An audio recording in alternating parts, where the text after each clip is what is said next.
E aí pessoal, tudo bem? Meu nome é Júlio Arruda e eu tô aqui hoje mais uma vez para trazer para vocês mais um vídeo da nossa série sobre Visual Studio Team Services. No vídeo anterior, nós vimos um pouco sobre como nós podemos criar a nossa primeira conta com o Visual Studio Team Services e também como nós subimos o nosso código fonte pela primeira vez no Visual Studio Team Services, tá? Nós vimos também como realizar commits pelo Visual Studio, commits via linha de comando e também algumas alterações que nós realizamos diretamente no VSTS, legal? Então, para continuar a nossa série, conforme nós combinamos no vídeo anterior, hoje nós vamos falar um pouco sobre a parte de backlogs no Visual Studio Team Services, tá?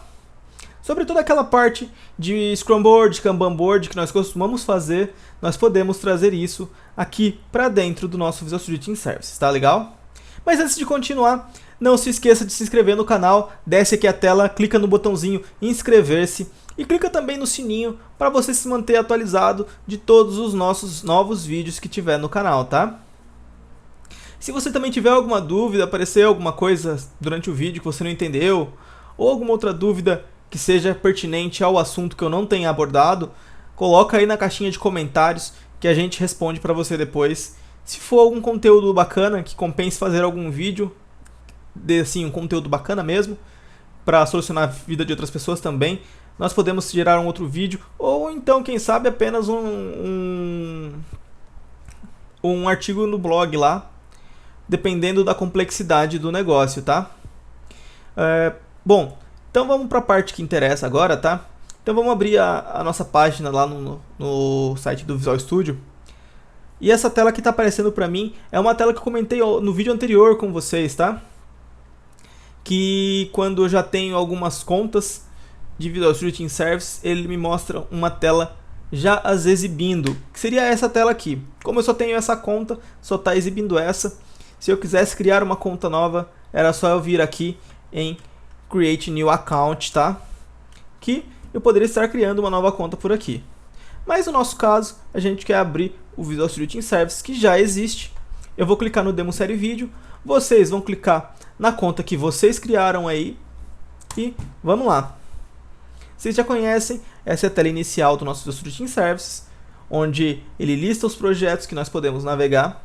Nós vamos para o My First Project, ou se você criou um projeto específico com algum outro nome para trabalhar, sinta-se à vontade para usar o seu projeto, tá? Vai funcionar da mesma maneira. Tá aqui o dashboard. Só para relembrar, essa é a telinha onde nós conseguimos ter o nosso repositório.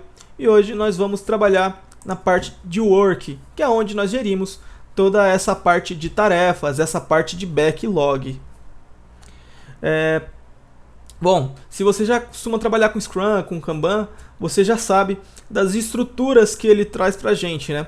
O foco desse vídeo não é um curso de Scrum, não é um curso de Kanban, então eu não vou a fundo nessas questões de o que é um epic, o que é uma feature, o que é uma history, o que é uma iteration. Não, eu não vou entrar nesses detalhes. O que eu estou mostrando para vocês aqui é como vocês podem trabalhar com isso dentro do Visual Studio Team Services, tá legal?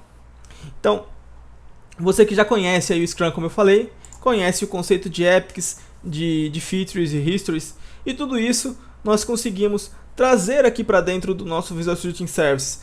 Nós podemos criar as nossas epics aqui dentro, por exemplo, e criar hierarquias de tarefa, porque uma epic tem abaixo de si uma feature, que tem abaixo de si uma history, e abaixo de si as suas tasks, né? Isso tudo a gente traz para cá. Então, para a gente ver como isso funciona mesmo, eu vou criar aqui uma primeira epic, tá? Opa, desligar o Caps Lock. Tá aqui. Eu estou criando a nossa primeira epic, tá? E ela tá aqui dentro, bonitinha já, criada. Se eu der 2 cliques, tá aqui nossa epic criada, bonitinha pra gente, tá? E vamos ver o que a gente tem nessa tela de epics aqui. Nós temos a atribuição, para que usuário ela está atribuída. Eu posso atribuí-la a alguém, posso não atribuir a ninguém nesse primeiro momento, tá? Como nesse caso eu não vou atribuir a ninguém. Tem o status dela, que nesse caso ali criou como novo, mas nós podemos mudar para fechado, removido, resolvido, conforme as nossas necessidades, tá? Tem a reason dessa epic, nesse caso está como new, tem as áreas e tem as iterations, tá? As áreas nós podemos separar, criar times, por exemplo, aqui dentro e isolar essas tarefas por times, é uma boa prática para alguns cenários, tá? Nós temos aqui a parte de descrição, onde nós podemos descrever as necessidades dessa epic, tá?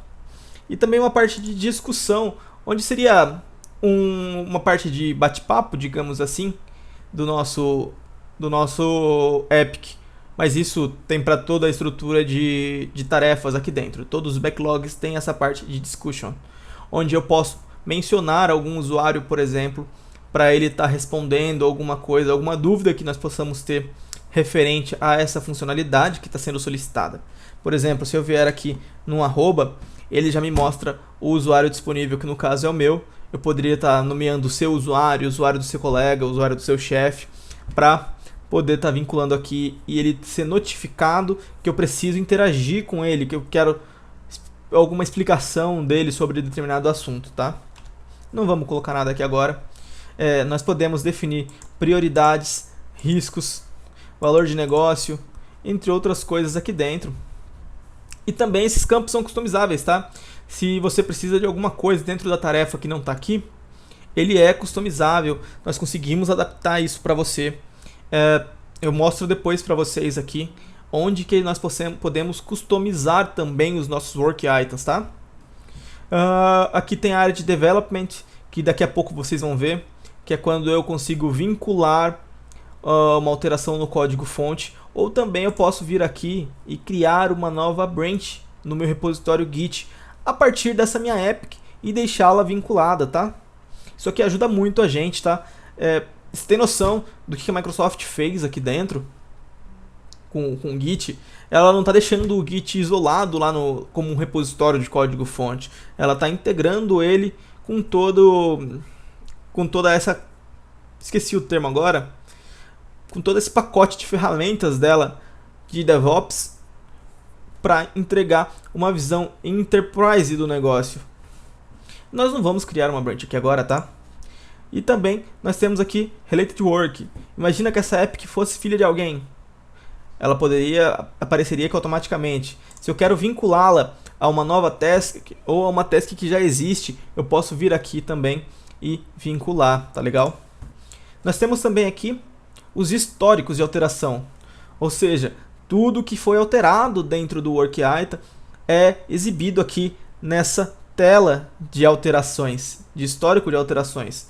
Se eu mudei uma descrição, se eu fiz um comentário, se eu atribuí a alguém, se eu desatribuí a alguém, se eu mudei de status, se eu fiz um commit vinculado, tudo que acontece na vida desse work item está vinculado aqui dentro, mantém esse histórico e a gente não perde. Então, se você em algum momento precisar auditar essas informações, é possível você olhar aqui no histórico e realizar esse tipo de auditoria, tá legal? Bom, vamos fechar essa primeira epic aqui dentro. Vamos dar uma olhadinha nessa guia board. Lembra que eu comentei que você aí costuma trabalhar com post-it na sua empresa? Eu já vi isso em várias empresas, seja um painel de vidro ou desenhado na parede, ou as barrinhas aqui, igual nós estamos vendo, de New Activity, Resolved Close, e vários post-itzinhos colados. A gente consegue trazer isso para cá. Esquece você ter que ficar indo, se deslocar lá, colar papelzinho, às vezes colar errado, esquecer de colar algum. Isso a gente tem aqui dentro. Nós podemos fazer direto na nossa ferramenta. E isso tudo de uma maneira prática. Por exemplo, se eu quero falar que esse epic não está mais como novo, mas sim como ativo, eu venho aqui e mudo ele para ativo e ele já atribui meu usuário, tá legal? Se você abrir a epic, ele já mudou o status aqui dentro para ativo. Se você for olhar no histórico, nós temos o histórico de alteração de novo para ativo e o que mudou dentro desse work item, legal? Você está vendo aqui, ó, foi ativado por quem, foi atribuído a quem, o valor que mudou, que razão, que status e quando isso foi feito, tá legal? Então a gente consegue rastrear isso tudo muito bem. Eu vou voltar para novo aqui e vou aqui no backlog. Bom, agora imagina que nós fizemos o seguinte, nós estamos aqui criando todas as nossas epics, tá? o seu gestor lá, o responsável por isso, criou todas as epics e agora você precisa criar as suas features. Ou então a pessoa que seja responsável por isso precisa criar as features. Ele pode vir aqui direto na exibição da epic e dar um maisinho, que ele vai automaticamente criar uma feature, porque na hierarquia o que eu crio depois da epic é a feature. Então eu vou criar uma feature referente a epic. Você pode dar o nome que você quiser, eu estou colocando qualquer nome aqui só para ilustrar o funcionamento disso, tá bom? Eu vou só salvar aqui, nós estamos falando salvar e fechar, mas eu só vou salvar. Tá aqui na tela, ele já trouxe pra gente o ID, essa feature de ID 9. Não está atribuída a ninguém, tem os mesmos campos que o outro tem, que a Epic tem, tá? Só que aqui vocês já podem ver uma diferença em relação ao outro. Por exemplo, aqui ó, em Related Work, nós já temos um vínculo com outra tarefa. Nesse caso, com a nossa primeira Epic. Por quê? Porque ela é uma filha direta da primeira Epic. Deixa eu tirar dessa tela. Vamos fechar isso aqui. Tá vendo? Ele até monta uma hierarquia bonitinha aqui para você. Se você for no board agora, você consegue enxergar aqui que existem features aqui dentro para você, viu? Isso é algo bem interessante. Aqui dentro, se você estender também a parte de features, você consegue ver aqui que você também pode criar novos itens. Então, se eu vier aqui no maisinho, ele automaticamente vai criar uma user history para mim. Eu tenho uma user history em branco. E eu vou criar aqui uma user history 1. Ela tem os mesmos campos que o outro, com uma diferença que aqui tem esse acceptance criteria, que você pode preencher da melhor maneira possível para você. E vamos aqui salvar e fechar também. Tá vendo aqui, ó? Ele já vem montando toda a estrutura bonitinha pra gente, legal? Então aqui a gente consegue ter toda essa estrutura bonitinha pra gente enxergar aqui legalzinho na estrutura. Se você for um board, você consegue enxergar. E agora vamos aqui, ó, mudar para features pra gente ver como é que isso fica. Ele já tem a board, onde está a feature dele e já mostra os filhos dele como user history. Se nós formos no backlog, ele já tem aquela mesma visão que a gente tinha no Epic, só que sem a Epic antes. Aqui o primeiro é a feature, porque é a montagem de hierarquia da tela. Se eu vier aqui em Histories, só vai exibir as Histories, e no Board a mesma coisa. Então vamos aqui no Backlog de novo, vamos criar algumas tasks. Bom, surgiu aqui agora duas opções. Por que surgiram duas opções? Porque duas coisas podem ser filhas do meu Stories, das minhas histórias de usuário. Podem ser tarefas ou podem ser bugs. Nesse primeiro caso, vamos criar aqui uma tarefa para os nossos usuários, tá? Então, vamos aqui, tarefa 1. O campo é praticamente tudo igual. Related Work aqui, vinculando a história. Vou salvar e fechar. Vou criar mais uma task. Tarefa 2. Mesma coisa.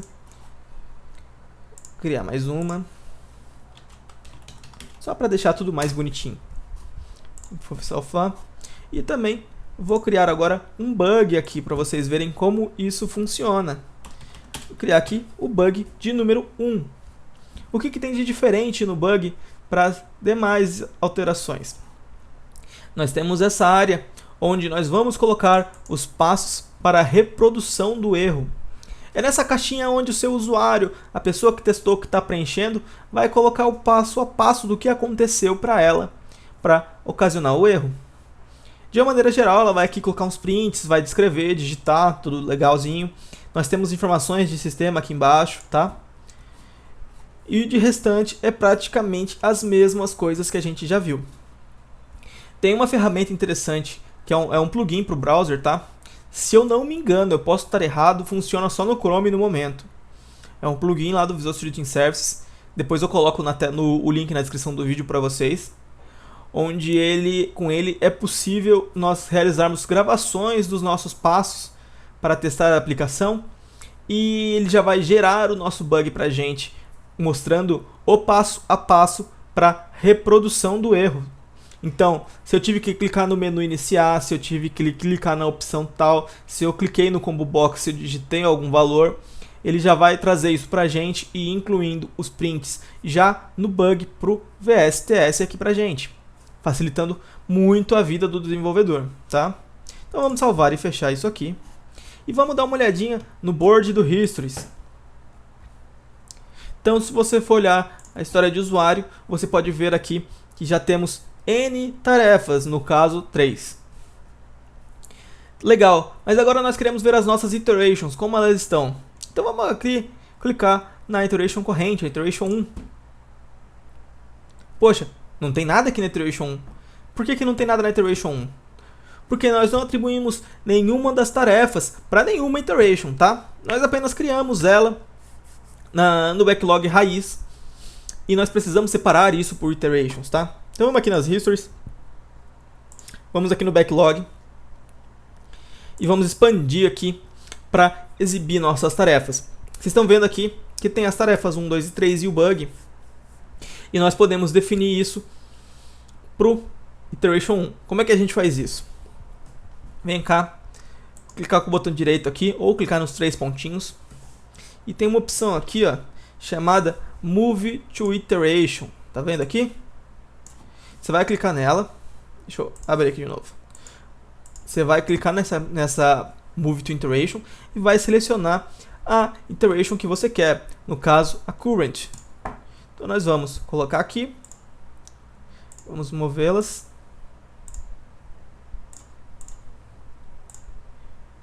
movendo, e tá aqui. Vocês estão vendo aqui, ó, no iteration path, que elas mudaram para iteration 1. Então agora, se a gente for aqui em iteration 1, elas vão estar sendo exibidas aqui, ó, tá vendo? A user history 1 aparece aqui na iteration 1, e se nós formos no board, as tarefas estão aqui.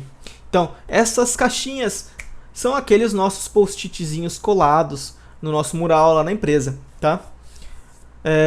E como eu já comentei antes, naquela parte dos epics, nós podemos arrastar ele como se fosse as mudanças de post-it de lugar que nós fazemos durante o dia.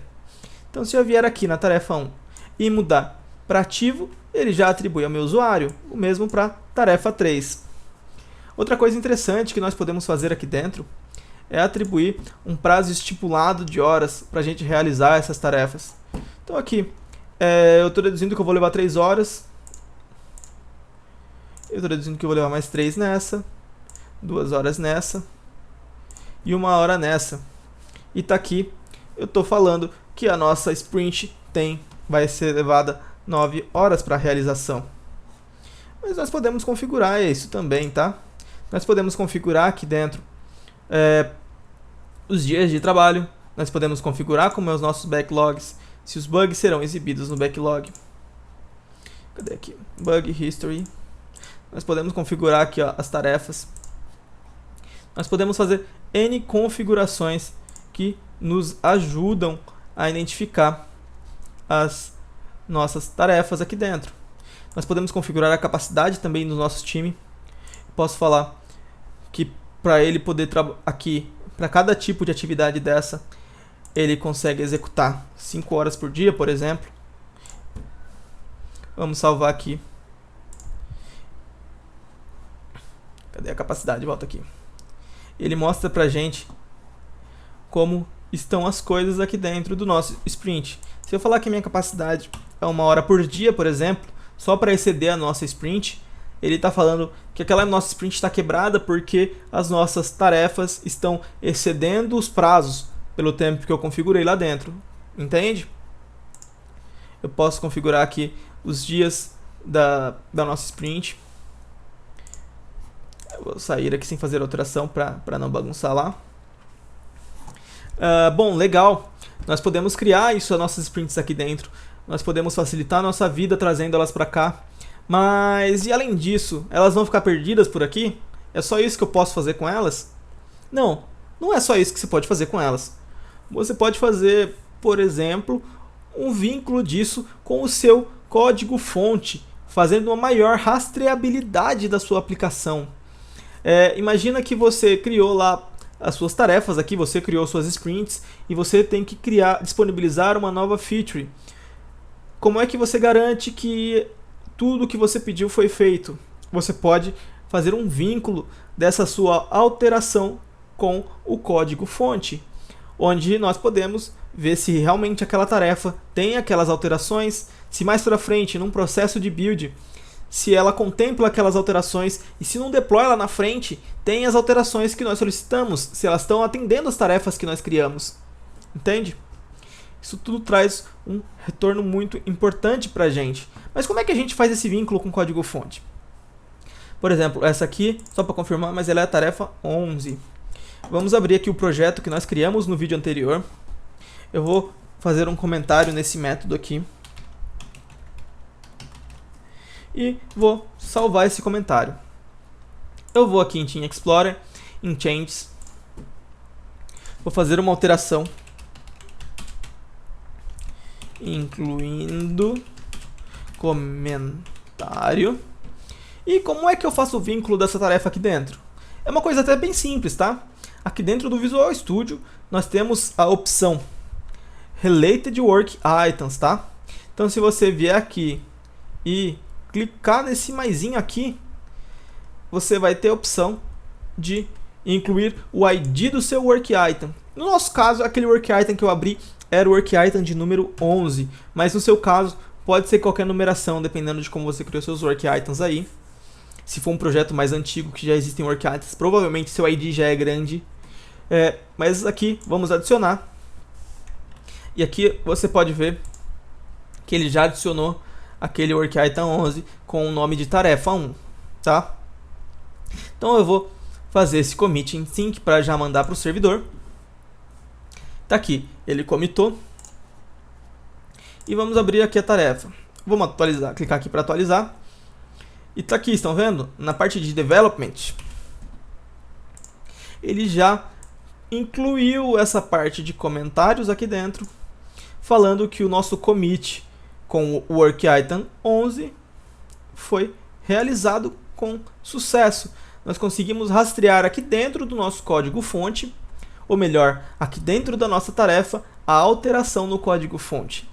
E se nós clicarmos aqui, ó, pode ver que isso é um link, ele vai nos mostrar dentro do nosso repositório o que foi feito nessa alteração.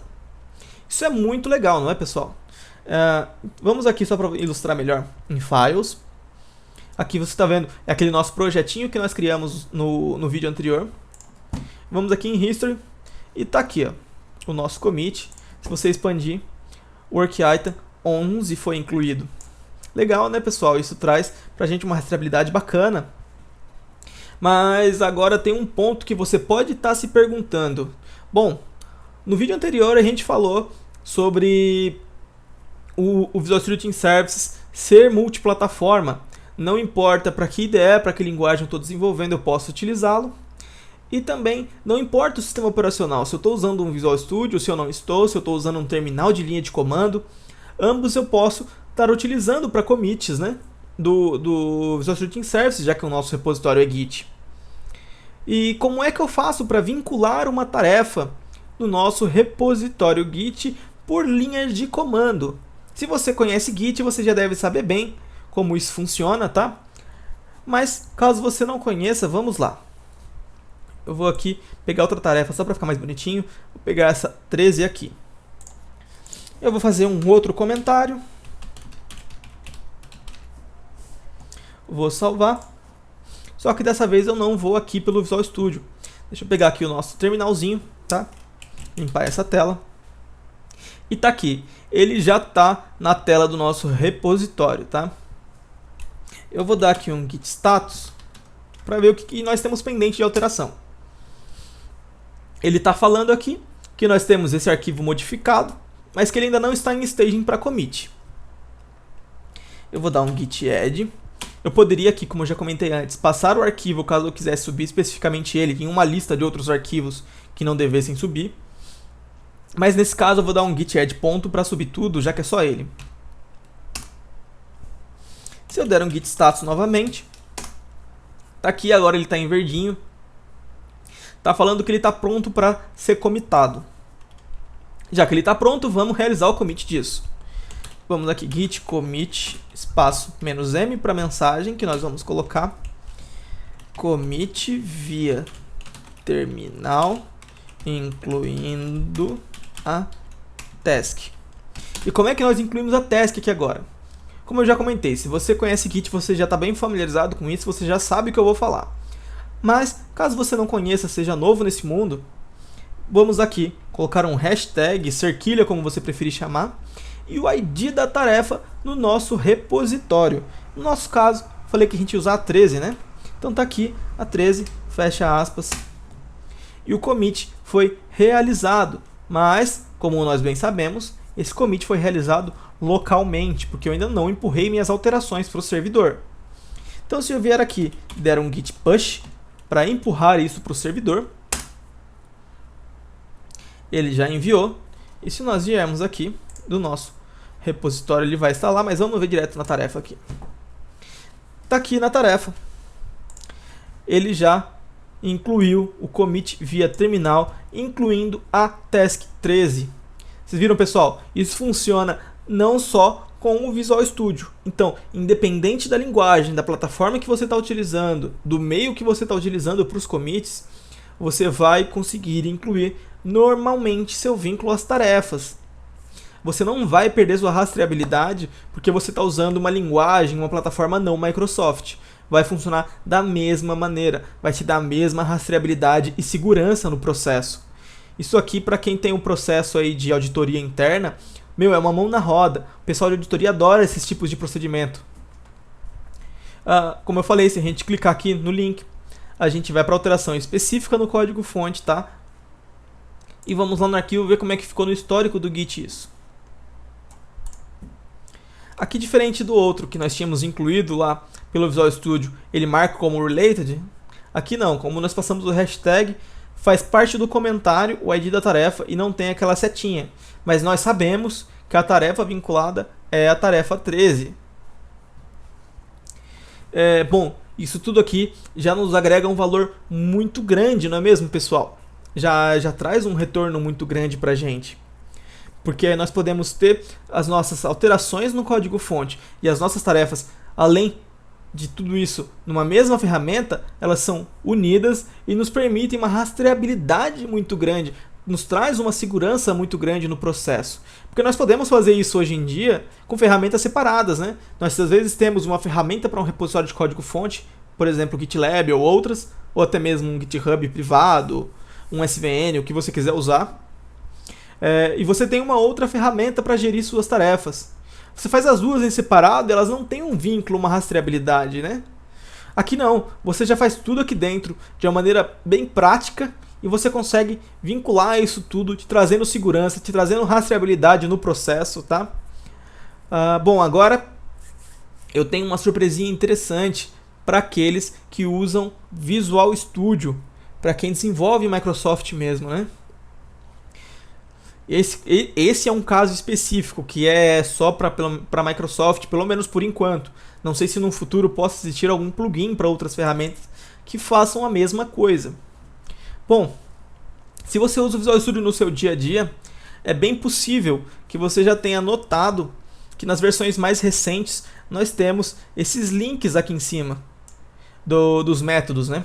Se você nunca teve a curiosidade de olhar, de clicar, o que eles são? Por exemplo, esse primeiro aqui, ele nos mostra as referências de um método selecionado. Então, nós podemos ver que esse método default aqui, ele é chamado em 2 pontos da nossa aplicação. Se nós tivéssemos mais chamadas, eles seriam mostrado todas as nossas referências aqui dentro. Vocês podem ver isso, por exemplo, aqui. Esse método não tem referência, esse também não tem referência nenhuma, mas aquele tem 2 referências. E nós conseguimos ver aqui também quem foram os usuários que fizeram mais alterações no nosso código-fonte, nesse método em específico. Também quem foram os autores e os commits realizados aqui dentro. Vocês estão vendo? Dentro do Visual Studio, nós já conseguimos rastrear quais commits que fizeram parte daquela alteração, daquele método, e também quem foram os autores desses commits e quando eles foram feitos. Nós conseguimos ter uma rastreabilidade absurda aqui dentro do Visual Studio quanto à parte de commits. E não só aos commits. Nós temos aqui também, por exemplo, os nossos work items. Ele mostra pra gente quantos work items estão vinculados. Aqui diz 4 work items, mas está só exibindo 2. Por que isso? Você deve estar se perguntando. Porque ou eu não tenho permissão de ver outros work items que está aqui, porque pode ser que o meu usuário não tenha permissão de ver work items de algum time diferente que trabalhou nisso aqui, ou que alguém excluiu o work item. Isso é um ponto a ser auditado. Pode ser que essas tarefas estejam na lixeira do VSTS. Mas isso você consegue olhar também. Nesse nosso caso, é que eu excluí um work item mesmo. Eu tinha feito um teste anterior e eu excluí o work item, tá? Mas nós aqui podemos identificá-los. Nós temos aqui o work item tarefa 3 e tarefa 1, porque ele abrange esse método como um todo. Se formos nesse método teste, ele tem 2 work items, um que não existe mais e um que a gente acabou de usar, e a mesma coisa para esse outro aqui. Você viu a rastreabilidade que a ferramenta como um todo traz para a gente é muito grande. O valor de negócio que nós temos é muito grande. Imagina nesse ponto aqui, o que isso te traz de benefício. Imagina que eu acabei de entrar na empresa e eu já preciso realizar uma alteração nessa aplicação para atender uma demanda que é urgente e você não teve tempo de me explicar muito bem como isso funciona, por exemplo. Eu vou ter que procurar uma documentação para poder solucionar isso. Isso demanda tempo, eu sair pesquisando o que foi feito, como método trabalhado, né? Outras coisas.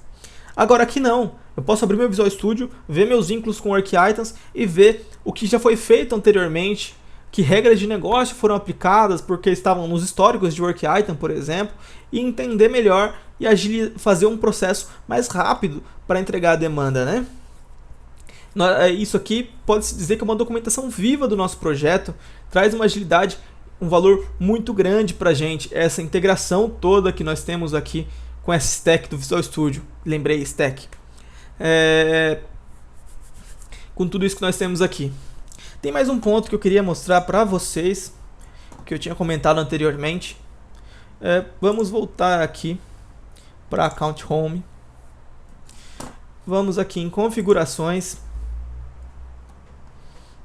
Essa é a nossa telinha de configurações, dashboard inicial. Eu quero mostrar para vocês a parte de processos. Nós podemos aqui ir vir em processos. E esses daqui são os nossos processos que estão cadastrados no Visual Studio Team Services. É possível que nós criemos os nossos projetos utilizando o Agile por default, que esse projeto que nós estamos usando está em Agile. Nós podemos criar usando o CMMI ou então utilizando o Scrum para estrutura de tarefas e tudo mais. É possível você customizar também o processo, tá? Cadê aqui? Edição do processo.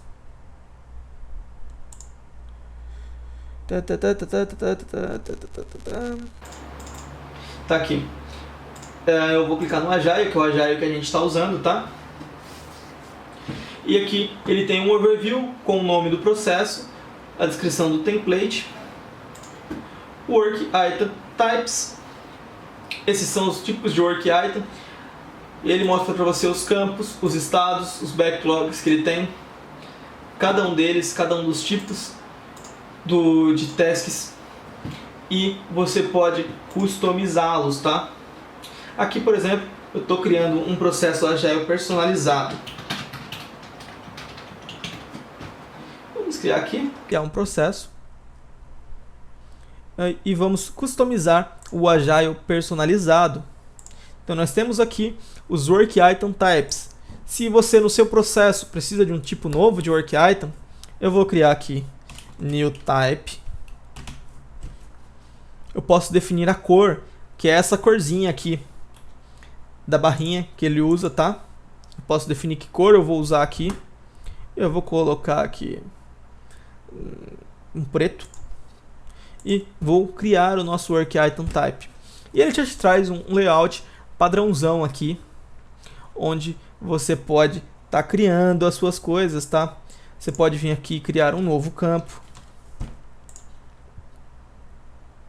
E tá aqui o seu novo campo, um campo de texto. Você pode posicionar o seu campo. Você pode criar novas abas. Aqui, ó. Você pode criar novos agrupamentos, novas páginas, que seriam as abas que eu comentei aqui. E aqui dentro dessa aba, você criar mais campos para vincular dentro da sua tarefa. Ou seja, nós podemos customizar muita coisa aqui dentro para atender as nossas necessidades específicas para o projeto, tá? Então, vocês viram aqui hoje na parte de Work Items que nós podemos criar todo o nosso backlog, que nós podemos trazer o nosso Scrum Board, nosso Kanban Board para cá, para dentro da ferramenta. Não precisamos tanto utilizar aqueles post-its mais na parede, podemos trazer isso para cá, que nós podemos vincular isso ao nosso código-fonte, trazendo rastreabilidade, e que, se for necessário, nós podemos customizar os nossos templates de tarefas, né? Isso tudo é muito importante para a gente dentro dessa stack de DevOps. Bom, para o vídeo de hoje é basicamente isso que eu queria mostrar para vocês. Espero que tenham gostado. Caso tenha ficado dúvidas, é possível que tenham ficado dúvidas, caso eu não tenha abordado algum tópico, volto a dizer mais uma vez, usem a caixa de comentários, coloquem aqui embaixo os comentários de vocês, as dúvidas, as sugestões para melhorar. Se você tiver uma dúvida que eu não abordei, pode ser que eu gere outro vídeo para solucionar, para responder a sua dúvida, ou mesmo um post no blog, dependendo da complexidade da sua dúvida, o que for melhor, adequado para respondê-la, eu vou escolher aí entre esses termos. E se você não se inscreveu no canal, peço mais uma vez, se inscreve aí no canal. Se você gostou, dá um joinha, ajuda muito a saber se vocês estão gostando do conteúdo, se eu estou acertando, se eu estou errando. Compartilhe também com seus amigos aí se vocês gostaram, compartilhem nas redes sociais. E é isso aí, pessoal. Espero ver vocês nos próximos vídeos dessa série e também nos próximos vídeos do canal. Até mais, pessoal!